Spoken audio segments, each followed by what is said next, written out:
Assalamualaikum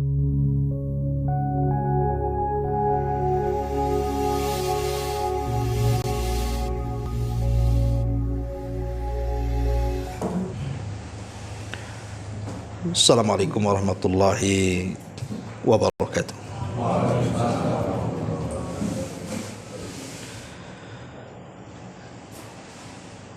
Alhamdulillah wassalatu wassalamu ala Rasulillah wa ala alihi wa sahbihi wa mawalah wa la hawla wa la quwata illa billahi wa ba'du.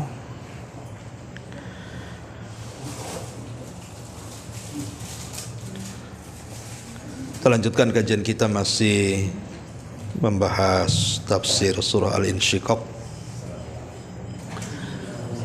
dan kita masuk pada ayat surah Al-Insyiqaq, fama lahum la yu'minun.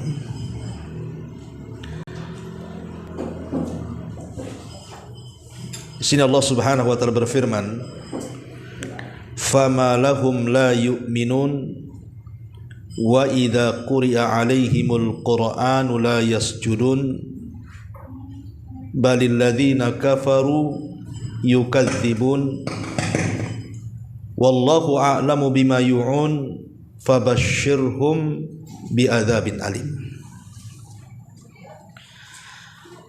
Maka mengapa mereka tidak mau beriman? Dan apabila Al-Quran dibacakan kepada mereka, mereka tidak mau sujud. Bahkan orang-orang kafir itu telah mendustakannya. Dan Allah lebih mengetahui apa yang mereka sembunyikan dalam dadanya. Maka sampaikan kepada mereka ancaman azab yang pedih. Taib. Surah Al-Insyiqaq ini, fama lahum la yu'minun, mengapa mereka tidak beriman? Karena sebelumnya bicara tentang kondisi hari kiamat. Maka orang-orang kafir Mekah, mereka tidak beriman dengan adanya hari akhir. Makanya Allah Subhanahu wa taala singgung di sini, fama lahum la yu'minun. Kenapa mereka tidak mau beriman padahal telah jelas ayat-ayat, dalil-dalil tentang adanya kebangkitan setelah kematian. Kemudian Allah Subhanahu wa taala singgung juga, wa idza quri'a 'alaihimul Qur'an, apabila dibacakan Al-Qur'an kepada mereka sebagai dalil, la yasjudun, mereka tidak mau sujud. Apa makna yasjudun di sini? Karena arti sujud dalam Al-Quran itu juga diartikan ruku. Seperti Allah Subhanahu wa taala mengatakan dalam surah Al-A'raf ayat 161, wadkhulul baba sujjada. Masuklah lewat pintu Baitul Maqdis itu dalam kondisi sujud, maksudnya dalam kondisi ruku.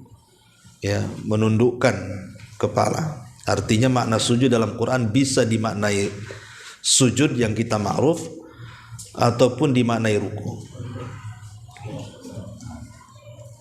Ada juga yang mengatakan maksudnya di sini adalah salat. Apabila dibacakan Al-Quran kepada mereka, kenapa mereka tidak mau sujud? Maksudnya kenapa mereka tidak mau salat? Karena terkadang dalam Quran itu menyebutkan sebagiannya untuk secara keseluruhannya. Seperti Allah Subhanahu wa taala mengatakan, wa qur'anal fajri inna qur'anal fajri kana mashhuda. Dan bacaan Al-Quran di waktu fajar itu disaksikan para malaikat. Maka maksudnya di sini salat fajar, bukan di waktu fajarnya, maksudnya bacaan di salat fajar gitu ya. Tapi Al-Imam Ibnu Katsir rahimahullahu taala mengatakan bahwa yang dimaksud sujud di sini adalah sujud lil khudu, kerendahan dirian kita kepada Allah, atau dengan kata lain disebut dengan sujud tilawah. Dan ini yang banyak dikuatkan para ulama. Jadi maksudnya Wa idza quri'a alaihimul Qur'an la yasjudun. Sujud di sini diartikan sujud tilawah. Dan ini yang kita akan bahas panjang lebar seputar sujud tilawah. Kalau Allah mengatakan balil ladzina kafaru yukadzibun. Bahkan orang-orang kafir itu mereka senantiasa mendustakan. Maksudnya mendustakan sujud itu. Kemudian Allah mengatakan wallahu a'lamu bima yu'un. Allah lebih paham terhadap apa yang mereka sembunyikan. Maksudnya yang ada dalam dada-dada mereka Allah tahu maksudnya. Makanya kemudian Allah memerintahkan kepada Rasul fabasyirhum bi'adzabin alim. Beri kabar gembira wahai Muhammad kepada mereka dengan ancaman azab yang pedih. Taib, kita akan fokus pembahasan di malam hari ini dalam ayat wa idza quri'a alaihimul Qur'an la yasjudun. Apabila dibacakan Al-Qur'an kepada mereka, mereka tidak mau sujud. Ma'asyiral muslimin yang dimuliakan Allah Azza wa Jalla, sujud ini adalah amalan yang sangat agung dalam Islam. Saya akan sebutkan keutamaannya. Yang pertama, sujud ini termasuk ahabbul a'mali ilallah, amalan yang paling dicintai Allah Subhanahu wa ta'ala. Karena dengan itu, dengan sujud itulah menyebabkan kita masuk surga.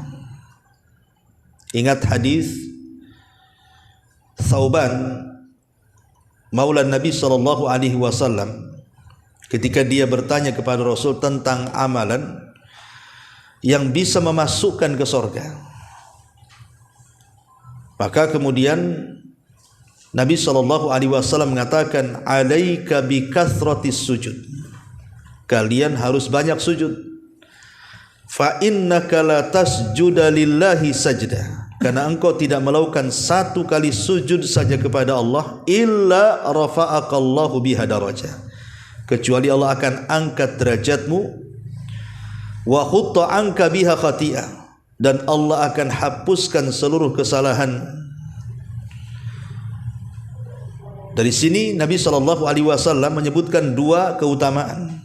Pertama, Allah angkat derajat, maksudnya derajat kita di sorga. Dan yang kedua, Allah akan hapuskan kesalahan-kesalahannya. Ini yang pertama, bahwa sujud itu amalan yang paling dicintai Allah Azza wa Jal. Dengan sebab itu kita bisa masuk surga. Yang kedua, sujud adalah penyebab kita menjadi teman Nabi SAW di surga. Kita akan berteman dengan Nabi di surga. Dan itu berdasarkan hadis Rabi'ah ibn Ka'ab al-Aslami radhiyallahu an, ketika Rabi'ah ini yang masih kecil, usianya 10 tahun, selalu membantu Rasul di malam hari, menyediakan air wudu, siwak, sandal, dan begitu seterusnya. Karena kebaikannya, akhirnya Nabi SAW mengatakan kepada Rabi'ah ini, dan mengatakan, ya Rabi'ah, kau sudah berbuat baik kepadaku, maka mintalah apa yang bisa aku beri.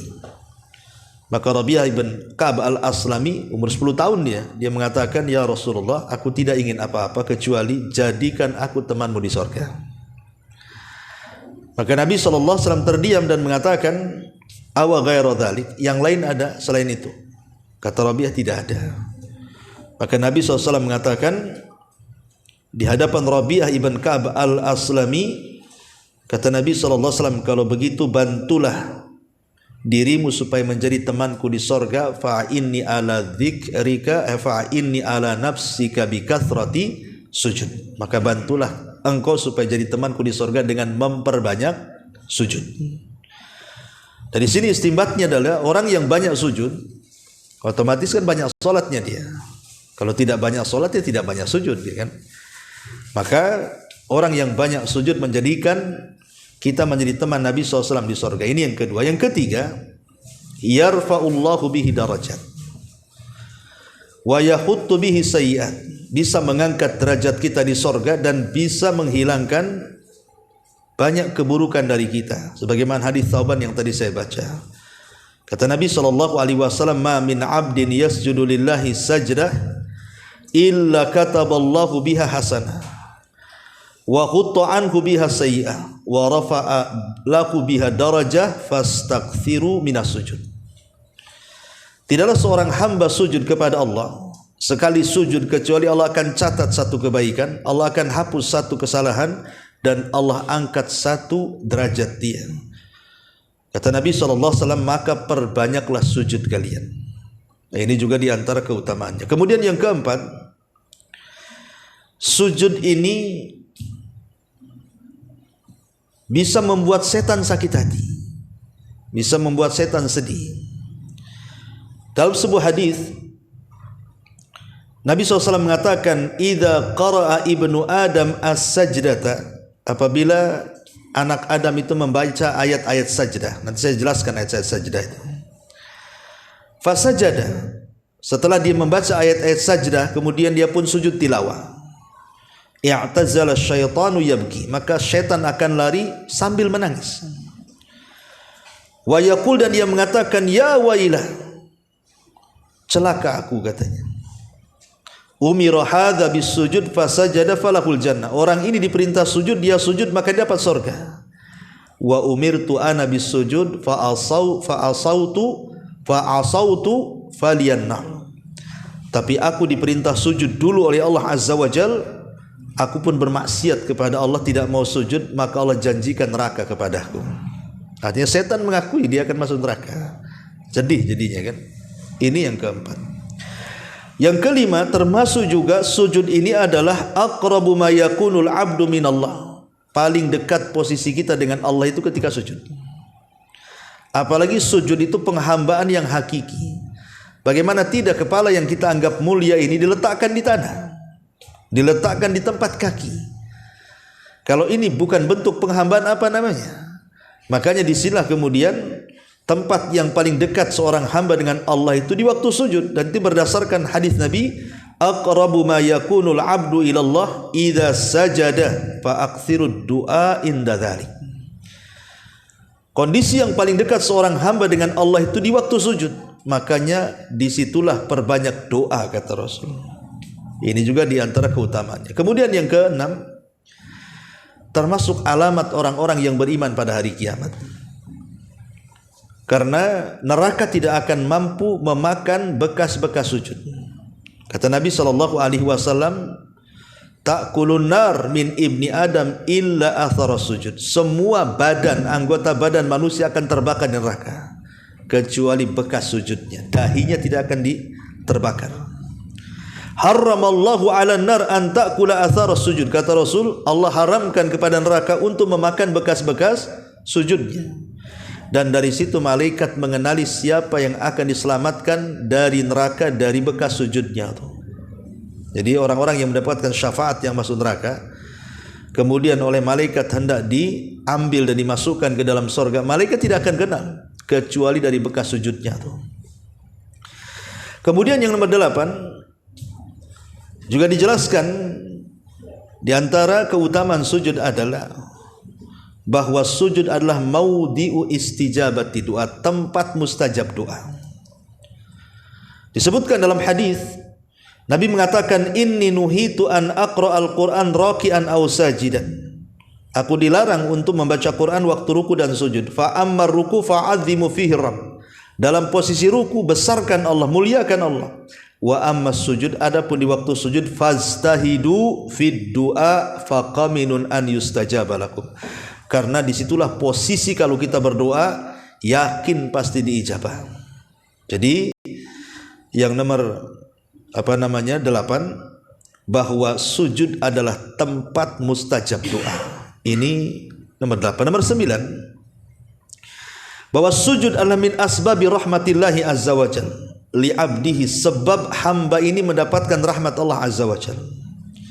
Disebutkan dalam surah Al-Furqan ayat 60. Karena Allah mengatakan, wa idza qila lahum usjudu lirrahman qalu wa marrahman anasjudu lima ta'muruna wa zadahum nufura. Apabila dikatakan kepada mereka sujudlah kepada Ar-Rahman. Ar-Rahman itu Allah Subhanahu wa taala, Maha Rahman. Dari sini kita tahu bahwa di antara sifat Rahman adalah rahmat. Allah memberikan rahmat.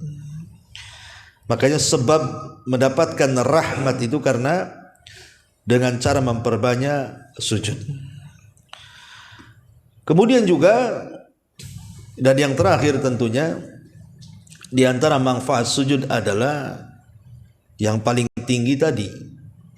Kita ini sedang menghambakan diri kepada Allah Subhanahu wa taala karena meletakkan sesuatu yang mulia di tempat yang hina. Artinya kita sedang mentauhidkan, merendahkan, khudu, adzul dalam bahasa Arabnya ya. Dan itu adalah puncak daripada tauhid.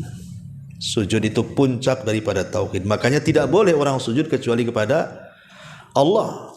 Lalu bagaimana para malaikat sujud kepada Adam? Itu bukan sujud ibadah, tapi sujud penghormatan.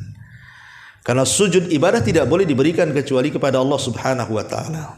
Baik, kalau kita sudah tahu keutamaan sujud, kita masuk pada sujud tilawah lah. Karena sujud ini kan artinya keutamaan 10 yang saya sebutkan ini mencakup semua sujud. Tidak mesti sujud tilawah ya. Jadi mencakup semua sujud, termasuk di dalamnya sujud tilawah. Adapun sujud sendiri ini kan bermacam-macam. Ada 4 sujud yang diperintahkan dalam Islam itu. Pertama namanya sujud salat. Ma'ruf, ketika salat antum sujud. Ya, itu yang ma'ruf. Kemudian yang kedua ada namanya sujud as-sahwi. Masih dalam salat juga. Kemudian yang ketiga namanya sujud at-tilawah. Bisa dalam salat, bisa di luar salat. Kemudian yang terakhir sujud syukur, dan ini di luar salat. Jadi inilah 4 sujud yang diperintahkan dalam Islam. Adapun yang pertama, ya, kita masuk yang pertama sujud salat ya, sudah jelas lah, kita tidak perlu bahas. Sujud salat ma'ruf harus mengikuti 7 rukun sujud. Kalau tidak sah sujudnya. 2 kaki, 2 lutut, 2 tangan, kemudian dahi dan hidung. Ini disebut arkan sujud namanya. Kalau 7 anggota badan sujud ini tidak nempel di bumi, maka tidak sah sujudnya. Ini yang pertama. Kemudian sujud sahwi. Sujud sahwi ini ikhwatu fi din muliakan Allah Azza wa Jal, ini termasuk daripada jawabirus shalah.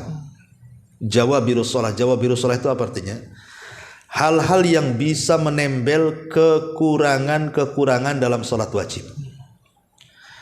Ada 3 perkara untuk menempel kekurangan dalam salat wajib itu. Pertama, sunnah rawatib. Salat sunnah rawatib itu kenapa disyariatkan untuk menempel yang wajib? Mungkin ketika antum salat wajib, maghrib, isya, zuhur, asar, mungkin melamun, tidak khusyuk gitu ya. Ada aja kekurangan dalam salat wajib itu. Maka untuk menyempurnakan kekurangan dalam salat wajib itu dengan cara apa? Memperbanyak sunnah rawatib. Ini yang pertama. Yang kedua yang bisa menempel salat wajib adalah wirid setelah salat. Terkhusus kalimat istighfar setelah salam. Astagfirullah. Makanya kalau habis salat, zikir yang pertama kali antum baca adalah astagfirullahaladzim. Astagfirullahaladzim, astagfirullahaladzim, astagfirullahaladzim. Kenapa ini yang diutamakan sebelum yang lainnya? Karena istighfar ini menempel kekurangan dalam salat. Ya, kita istighfar kepada Allah. Mungkin ada kekurangan dalam salat, makanya kita istighfar. Makanya antum yang tergesa-gesa umpamanya tidak sempat menyempurnakan wirid salat, minimalnya antum baca istighfar 3 kali.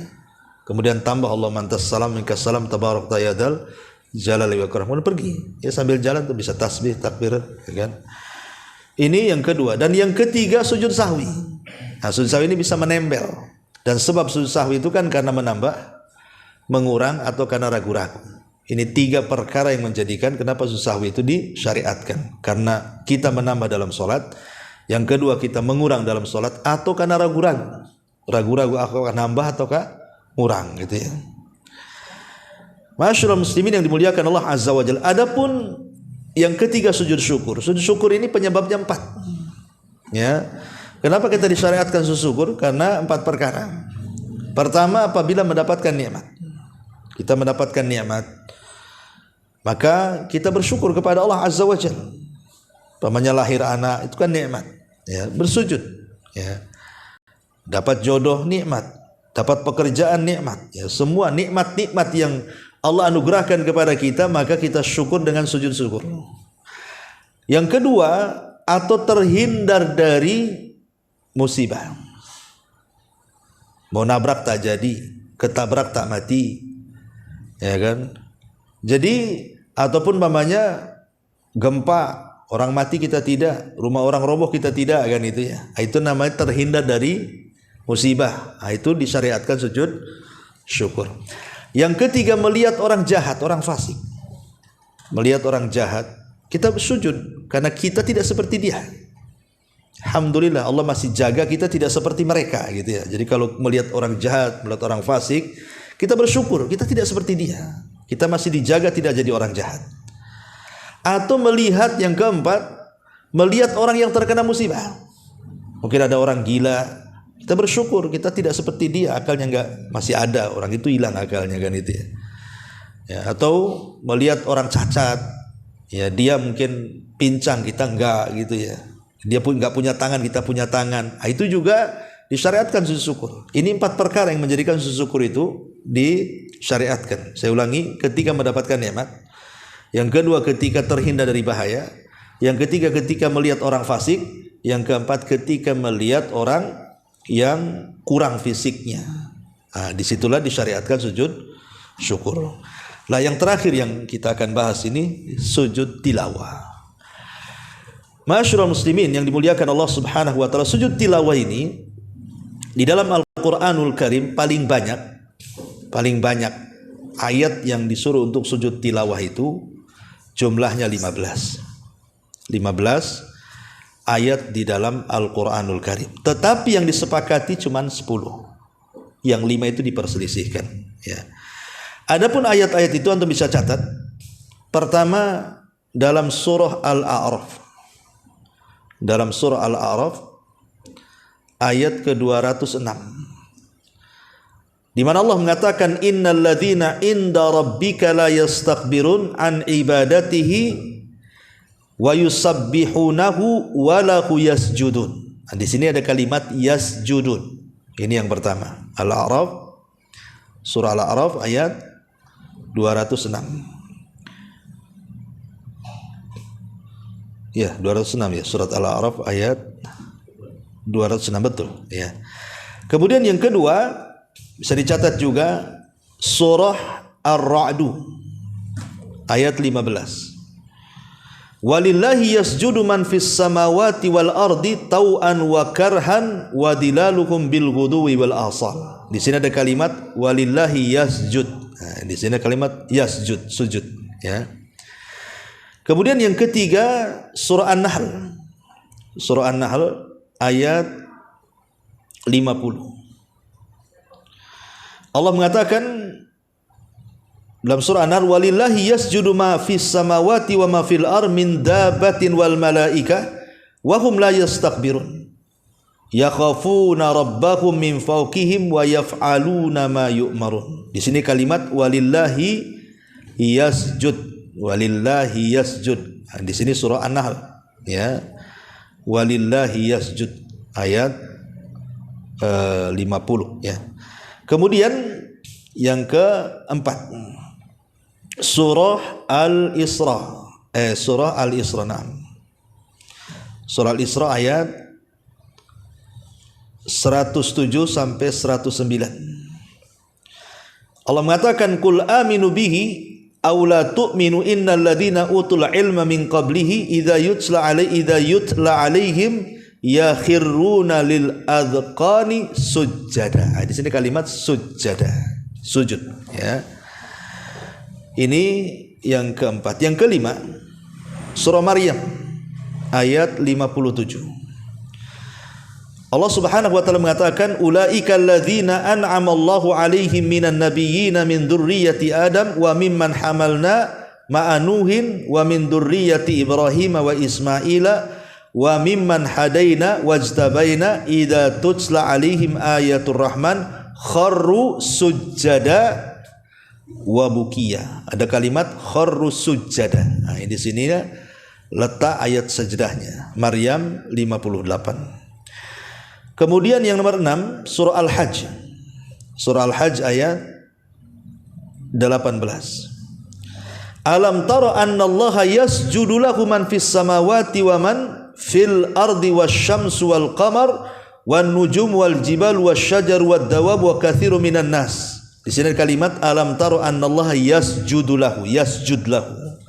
Nah, di sini ayat sujud tilawahnya surah Al-Hajj ayat 18. Kemudian yang nomor 7 ya? Hah? Iya 7 kan?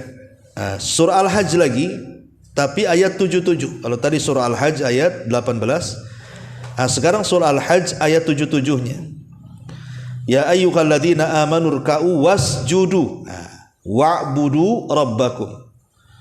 Di sini ada kalimat wasjudu wa'budu rabbakum. Wasjudu ayat sujud, ya.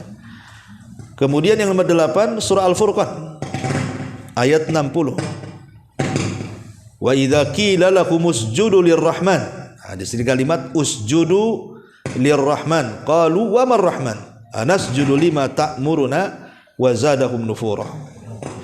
Kemudian yang nomor 9 An-Naml. Surah An-Naml ayat 26. Surah An-Naml ayat 25-26. Ala yasjudu lillahi alladhi yukhrijul hub'a fis samawati wal ard wa ya'lamu ma tukhfuna wa ma tu'linun. Di sini ala yasjudu lillah. Kalimat yasjudu lillah. Kemudian yang nomor 10 surah As-Sajdah yang disunahkan dibaca setiap fajar Jumat. Ya. Ayat 15 Allah mengatakan innama yu'minu bi ayatina alladzina idza dzukiru biha kharru sujada. Di sini kalimat sujada. Wasabbihu bihamdi rabbihim wa hum la yastakbirun. Kemudian yang nomor 11 surah Shad. Surah Shad ayat 34. Ayat 24. Qala laqad dhalamaka bisu'ali na'jatika ila ni'ajihi wa inna katsiran minal khulata la yabki ba'duhum ala ba'din illa alladhina amanu wa amilus salihat wa qalilum ma hum wa dhanna Dawudu innama fatannahu fastaghfara rabbahu wa kharra raki'an wa anab.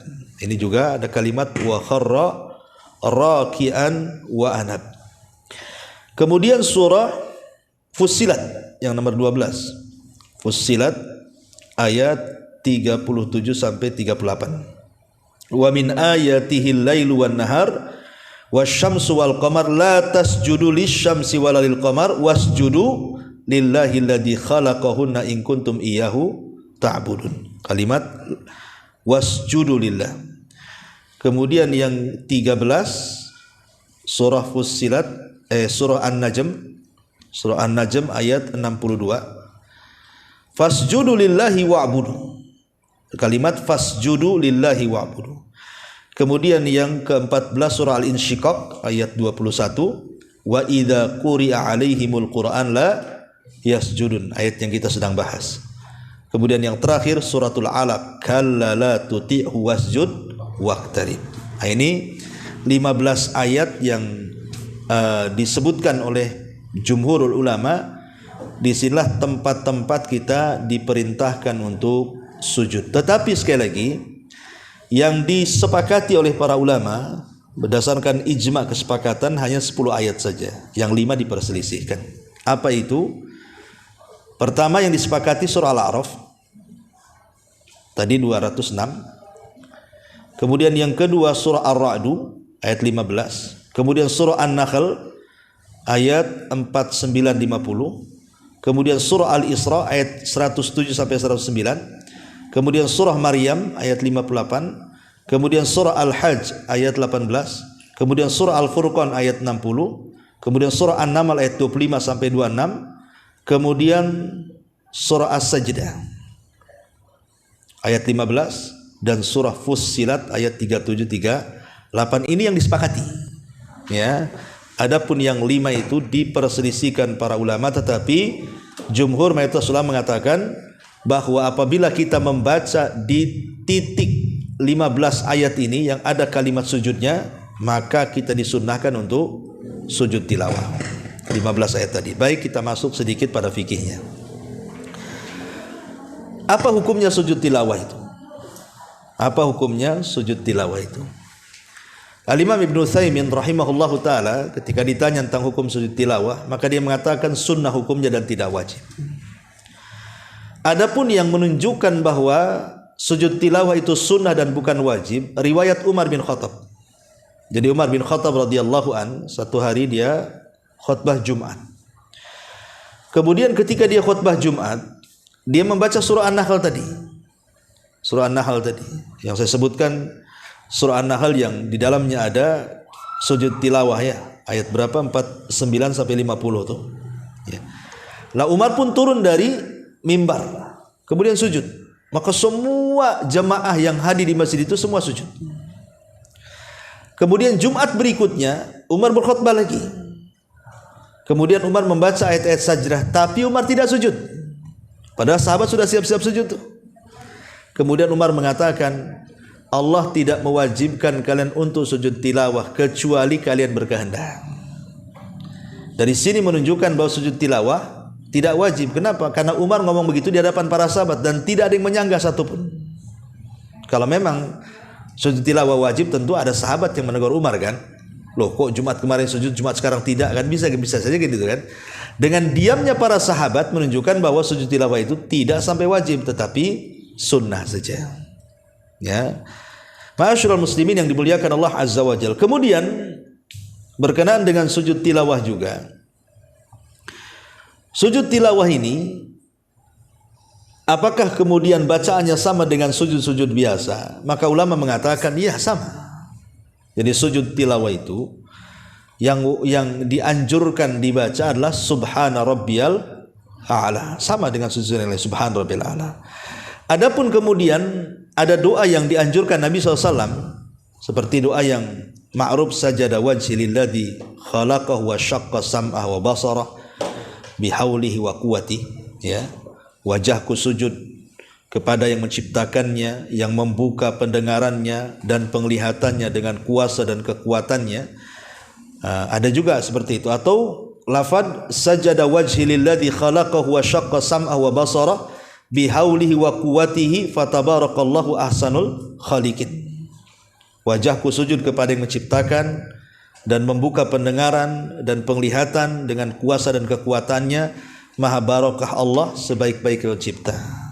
Ataupun ada juga memang riwayat Nabi terkadang membaca Allahumma aktub li indaka biha ajra waj'alha li indaka duhura wa wada'a anni biha wizra waqbalha minni kama taqabbalta min abdika Daud. Ya Allah, tuliskanlah untukku pahala di sisimu dengan sujud ini. Jadikanlah sujud ini tabungan untukku di sisimu. Hapuskanlah dariku dosa dengan sujud ini, dan terimalah sujud ini dariku sebagaimana engkau menerima dari hambamu Daud. Lah ini namanya doa tambahan. Ya, ini sunnah saja. Bisa dibaca, bisa tidak. Atau dengan doa yang lain yang umpamanya kita meminta apa begitu dalam doa itu tidak ada masalah. Tapi subhana rabbiyal a'la ini harus dibaca. Ya. Kalau antum mau gabung pun enggak apa-apa. Subhana rabbiyal a'la. Subhana rabbiyal a'la bihamdi. Subhana rabbiyal a'la gitu ya. Dan antum baca setelah subhana rabbiyal a'la sajada wajhi lilladzi khalaqahu wa syaqqa sam'a wa basara bihauli wa quwwati fatabarakallahu ahsanul khaliqin. Allahumma aktub li indaka biha ajra waj'alha li indaka duhura wa wada'a anni biha wizra waqbalha minni kama taqabbalta min abdika. Dan boleh, enggak ada masalah. Nah, itu sunnah saja tambahannya, ya. Tapi kalau antum dihafal cukup subhana rabbiyal a'la saja. Dan ingat bahwa perbedaan sujud tilawah dalam solat dengan di luar solat. Kalau sujud tilawah dalam solat, maka harus mengikuti gerakan solat. Jadi ada takbirnya. Ketika hendak sujud, takbir. Ketika bangkit dari sujud, takbir juga, kan gitu ya. Jadi yang ngikutin gerakan solat lah. Apabila meninggi dan merendah tetap takbir. Dan kalau kita menjadi makmum ya ikut imam. Kalau imam sujud kita sujud. Kalau imam tak sujud, dia tak sujud kan itu ya. Innama ju'ilal imam liyu'tamma bihi. Jadikan imam itu untuk diikuti. Kalau imam sujud, alhamdulillah. Kalau enggak ini. Dan tidak ada sunnahnya seseorang itu memaksudkan bacaan hanya untuk dimaksudkan sujud. Ingat ya, enggak ada sunnahnya. Ya, umpamanya antum memfokuskan, saya ingin sujud tilawah, langsung antum baca wasjud waqtarib aja kan. Ya kan? Wa a'udzubillah waladhdallin wasjud waqtarib. Sujud karena antum pengen sujudnya, enggak ada sunnahnya. Ingat bahwa sujud tilawah itu seperti kita membayar salat fajar hari Jumat, kita kan disunahkan membaca surah As-Sajdah secara sempurna, kemudian rakaat kedua surah Al-Insan secara sempurna kan begitu. Dan tidak boleh diniatkan membaca surah itu karena niat ingin sujudnya, bukan.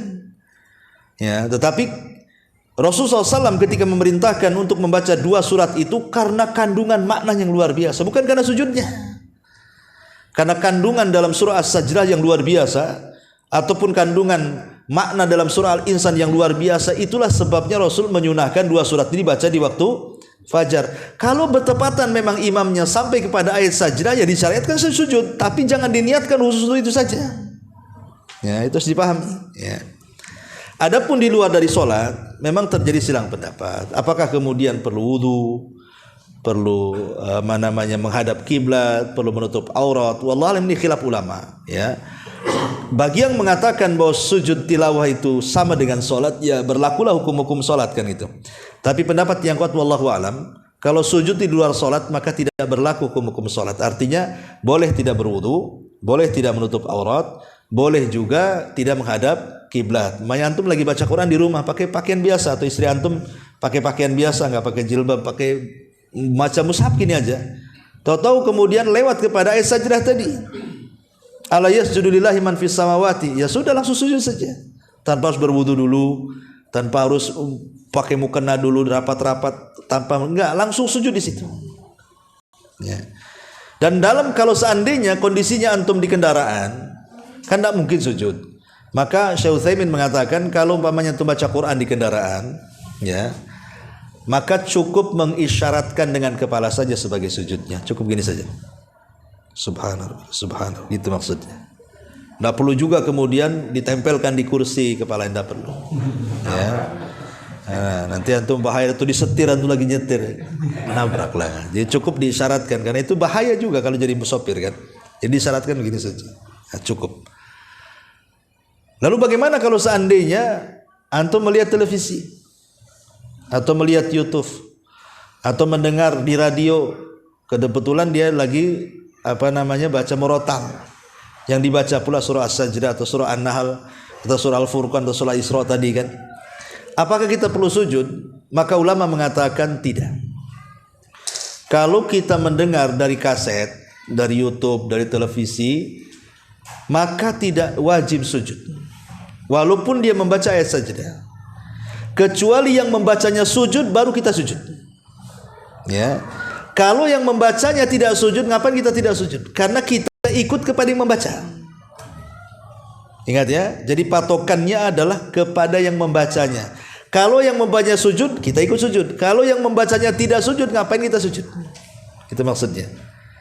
Nah, jadi tidak ada kewajiban untuk sujud kalau dengar dari murattal dan begitu seterusnya. Sebagaimana yang pernah ditanyakan kepada Syekh bin Baz rahimahullah ta'ala, dia mengatakan tidak ada kewajiban sujud. Kecuali dia secara langsung, kemudian dia sujud, ya kita ikut sujud. Kalau rekaman atau apa ya kan kita tidak tahu dia sujud nggak sujud. Rekaman ya tidak perlulah sujud. Ya. Taib, masyaallah muslimin yang dimuliakan Allah Subhanahu wa taala. Juga di antara yang berkenaan dengan masalah sujud tilawah. Taib. Keutamaannya dijelaskan di 3 hadis Nabi sallallahu alaihi wasallam. Pertama hadis Abu Hurairah radhiyallahu anhu yang tadi saya singgung ketika bicara soal keutamaan sujud. Sujud tilawah ini membuat setan menangis, tersiksa. Sujud tilawah ini membuat setan menangis dan tersiksa hatinya. Karena konteksnya dalam hadis itu, idza qara'a ibnu Adam sajdah fasajada. Apabila anak Adam itu membaca ayat sajdah, Maka disebut sujud tilawah. Maksudnya tilawah itu apa? Ya Quran, tilawah itu kan bacaan. Sujud karena bacaan Quran gitu maksudnya. Maka disebut tilawah, ya. Jadi Rasul mengatakan idza qara ibnu Adam as-sajdata fasajad. Apabila anak Adam itu membaca Al-Quran dan berkaitan dengan ayat sajdah yang saya sebutkan tadi di 15 ayat tadi, fasajada, kemudian dia sujud, i'tazala syaitan yabki, maka setan akan lari, kemudian menangis, tersiksa dia. Kemudian dia mengatakan, ya wailah, umira ibnu Adam bisujud, fasajada falahul jannah, wa umirtu bisujud fa asaitu faliyan nar. Lihat anak Adam itu, kata iblis, dia diperintah sujud, mau pula dia sujud. Dulu aku diperintah sujud sama Allah, aku enggan pula sujud, aku pula masuk neraka, katanya. Jadi setan ini luar biasa takutnya dengan anak Adam itu ketika sujud tilawah. Kemudian juga hadis Abdullah ibn Mas'ud radhiyallahu an, Nabi SAW membaca surah An-Najm di Mekah. Fasajada fiha wa sajada ma'ahu ghaira syaikhin. Nabi membaca surah An-Najm di Mekah, maka Rasul sujud dan semua orang bersamanya ikut sujud, kecuali orang yang sudah tua gitu ya, mungkin udah nggak tahan lagi situ ya. Kemudian hadis yang ketiga, mungkin dua ini cukup. Ada sedikit masalah, terutama di masjid-masjid ya. Kadang-kadang nih bahayanya kalau tabir wanita ini terlalu tinggi. Ketika imam ini sujud tilawah, Allahu Akbar, kemudian dia sujud, nih akhwat di belakang ini kadang-kadang disangka ruku. Kan ada kan gitu kan? Itu sering terjadi loh itu. Sering terjadi itu, imamnya sujud, yang akhwat pula ruku. Ya. Kemudian setelah imamnya selesai daripada sujud, naik ke atas, akhwatnya pula dia bangkit daripada ruku. Akhirnya ketika kemudian imamnya betul-betul ruku, dia pula sujud, kan begitu ya?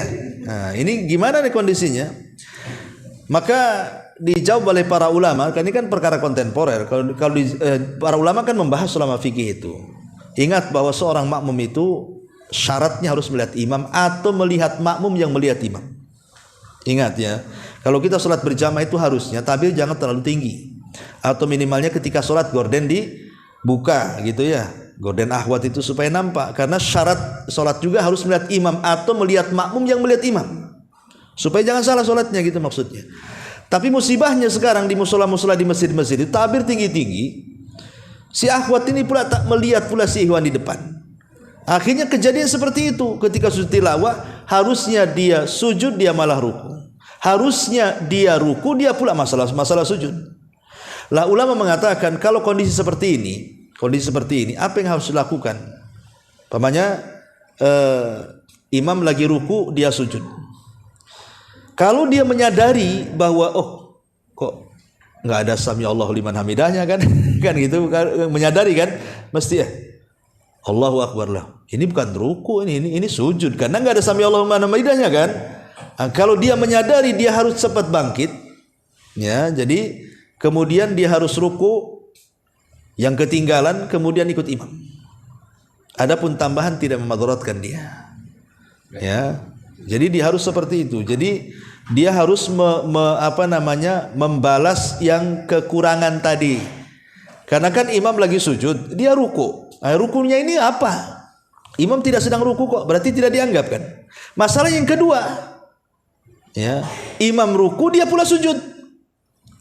Baru sadar loh, ini nggak ada kalimat sami Allah liman hamidah. Barulah dia sadar, makanya dia cepat ruku, kemudian ikut imam. Nah, ini sebagian ulama mengatakan seperti itu. Adapun tambahan-tambahan tadi tidak dianggap, ya karena memang dia tidak tahu kondisinya. Kalau tahu yalah, ya. Ini makanya madorotnya sebaiknya di masjid-masjid saya sarankan itu takbir jangan tinggi-tinggi. Kalaupun tinggi-tinggi ya gorden bisa dibuka lah kan itu. Khusus waktu sholat saja dibuka. Kalau habis waktu sholat tutup lagi nggak masalah. Ya, jangan memadaratkan makmum. Ya. Wallahu a'lam. Taib masyarul muslimin yang dimuliakan Allah Subhanahu wa taala. Saya kira itu saja ya. Kira-kira ada pertanyaan seputar sujud tilawah? Kalau sebetulnya tabir itu memang harus dipakai atau boleh? Di zaman Rasul tidak ada tabir sebenarnya. Tapi sekarang kenapa ada tabir? Nah, tanyalah kenapa ada tabir. Di zaman Nabi itu tidak. Makanya laki-laki itu datang duluan, nanti akhwat datang belakangan. Jadi ketika buyar, akhwat yang duluan buyar, baru laki-laki duluan. Mungkin sekarang juga takut ada fitnah ya ditabir gitu. Tapi gak ada masalah tabir itu, asal jangan menghalangi pandangan orang sholat. Tabirnya itu. Ya. Sehingga si makmum di belakang itu bisa melihat imam atau melihat makmum yang melihat imam. Kan tidak harus mesti melihat imam. Kalau banyaknya saf kan gak mungkin dilihat imam. Yang penting melihat makmum paling belakang dan ia melihat makmum yang paling depan sampai pun gerakannya sama dengan imam. Nah, supaya jangan madaratkan, karena ini sering terjadi nih kalau sujud tilawah ini antara makmum yang ditabir khususnya akhwat tuh dengan ikhwan tuh beda tuh. Dan itu sering saya ditanyakan juga gitu ya. Masalah-masalah seperti ini. Wallahu a'lam. Iya. Sujud syukur itu apa disyaratkan menghadap? Tidak. Sujud syukur itu tidak wajib menghadap. Pokoknya kapanpun dia tidak harus menutup aurat, tidak harus berwudu. Ya, pokoknya mendapatkan nikmat langsung sujud. Tidak, walaupun perempuan pamannya akhwat di rumah nih. Ya. Baru mandi pakai anduk saja, tapi nggak ada orang di rumah. Telepon suaminya, alhamdulillah nih abang dapat rezeki, langsung sujud. Nggak ada ketentuan. Ya. Wallahu a'lam. Sama juga di sujud tilawah nggak ada ketentuan. Ada bacaan khusus nggak di sujud syukur? Nggak ada. Subhana rabbiyal a'la. Subhana rabbiyal a'la. Kalaupun mau doa setelah itu, Subhana rabbiyal a'la dulu. Selepas itu terserah mau doa apa aja. Ya. Karena Subhana rabbiyal a'la ini yang wajib dibaca gitu ya. Sama dengan sujud tilawah juga sama, yang itu dulu yang dibaca. Adapun tambahan sajadah wajhil ladzi khalaq wa syaqqa sama wa basar lihaulin itu sunnah saja dibaca. Ya. Intinya Subhana rabbiyal a'la itu. Wallahu a'lam.